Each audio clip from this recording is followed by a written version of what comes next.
రాష్ట్రంలో బ్రహ్మాండంగా వర్షాలు పడాలి, పడి రైతులంతా కూడా సుభిక్షంగా ఉండాలి. రైతులు బాగున్నప్పుడే ఈ రాష్ట్రం బాగుంటుందని గౌరవ ముఖ్యమంత్రి వైఎస్ జగన్మోహన్ రెడ్డి గారు నమ్మినవారు. శుభసూచకంగా మనకు వర్షాలు కూడా వస్తూ ఉన్నాయి. వర్షాలు రావటం అంటే ముందు వర్షాలు వస్తున్నాయంటే దాని వెనుక జగన్మోహన్ రెడ్డి గారు వస్తున్నారనేది ఈ రాష్ట్రం అంతా నమ్ముతుంది. వర్ణదేవుడు మొదట పైలట్గా జగన్మోహన్ రెడ్డి గారికి పైలట్గా ముందు రావటం జరుగుతుంది. దాన్ని అందరూ కూడా రాష్ట్ర ప్రజలందరూ కూడా నమ్ముతారు. బాగా వర్షాలు వచ్చి ఈ రాష్ట్రం సర్వతోముఖాభివృద్ధి కావాలని దేవుని కోరుకోవడం జరిగింది. వాడు ప్రశాంత కిషోర్ కాదు, వాడు అశాంతి కిషోర్. అశాంతి కిషోర్ కానీ మాటలు, వాని మాటలకు వాని మంత్రాలకు చింతకాయలు రాలవు, లేదా పిల్లి చాపిస్తే ఉట్లు దిగవనేది వాడు గుర్తుపెట్టుకోవాలి. అతను ఏదైతే ప్రశాంత్ కిషోర్ రాజకీయంగా కూడా అతను ఒక పార్టీని పెట్టో ఒక పార్టీలో చేరో అతను సఫలీకృతం కావాలని కూడా ప్రయత్నం చేయడం జరిగింది. శకునం పలికిన బల్లి కుడితిలో పడినట్టు వాడు ఎక్కడ కూడా సక్సెస్ కాలేదనేది రాష్ట్ర ప్రజలందరూ కూడా గుర్తు చేసుకోవాలి.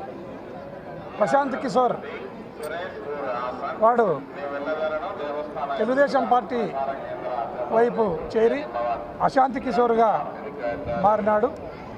అతని మాటలను నమ్మి తెలుగుదేశం పార్టీలో చాలామంది ₹1కు ₹1.50 బెట్టు కాయటం జరుగుతూ ఉంది.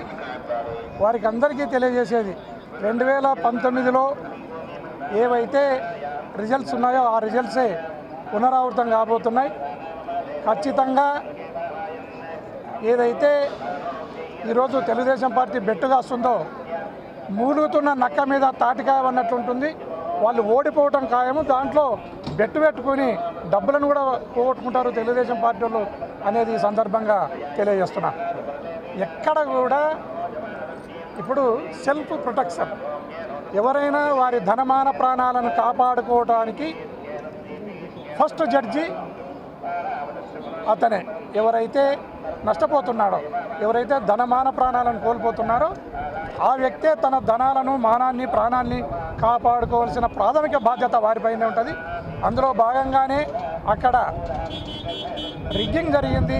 అక్కడ ఖచ్చితంగా వాళ్ళు ఏదో తెలుగుదేశం పార్టీ వాళ్ళు కుట్రలు కుతంత్రాలతో ఓట్లను వేసుకుంటున్నారనే భావనతో పోవటం అక్కడ జరిగింది. అంతే తప్ప ఎక్కడ కూడా మన ఎలక్షన్ ప్రక్రియకు విఘాతం కలగలేదు. కలిగిన దగ్గర మనం ఖచ్చితంగా రీపోల్ను కూడా అడగటం జరిగింది. చేతనైతే వాళ్ళు రీపోల్కు కూడా వాళ్ళు కూడా తెలుగుదేశం పార్టీ వాళ్ళు కూడా యాక్సెప్ట్ చేయాలని సందర్భంగా కోరుతున్నాను. అదే కాకుండా ఏదైతే జగన్మోహన్ రెడ్డి గారు లండన్కు పోయే ముందు అసెంబ్లీలో 151కి పైన 22కు మించి పార్లమెంటులో వస్తాడని చెప్పడం జరిగింది. అదే కాకుండా మా పార్టీ వాళ్ళు డేటును, టయాన్ని, ప్లేసును కూడా ఫిక్స్ చేయడం జరిగింది. అదే చంద్రబాబు నాయుడు గారు ముందుకొచ్చి ఆయన కూడా ఆయనకు 10 వస్తాయా, 20 వస్తాయా, లేదా 175కు 300 వస్తాయా, ఏదో కూత కుయ్యాలి కదా. ఇంకా ప్రజలను మభ్యపెట్టడానికి అతను ఏం మాట్లాడకుండా ప్రజలకు వదిలేసడం జరిగింది. వారి మాటలు నమ్మి ఎవరైనా బెట్టులు కడితే ఆ బెట్టు కట్టిన వాళ్ళు నష్టపోతారని సందర్భంగా తెలియజేస్తున్నారు.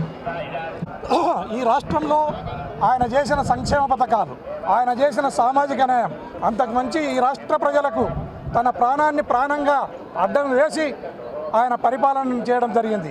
అందుకోసమే ఫుల్ కాన్ఫిడెన్స్గా ఆయన అసెంబ్లీలో 151కి పైన, పార్లమెంటులో 122కు మించి మాకు సీట్లు రాబోతున్నాయి.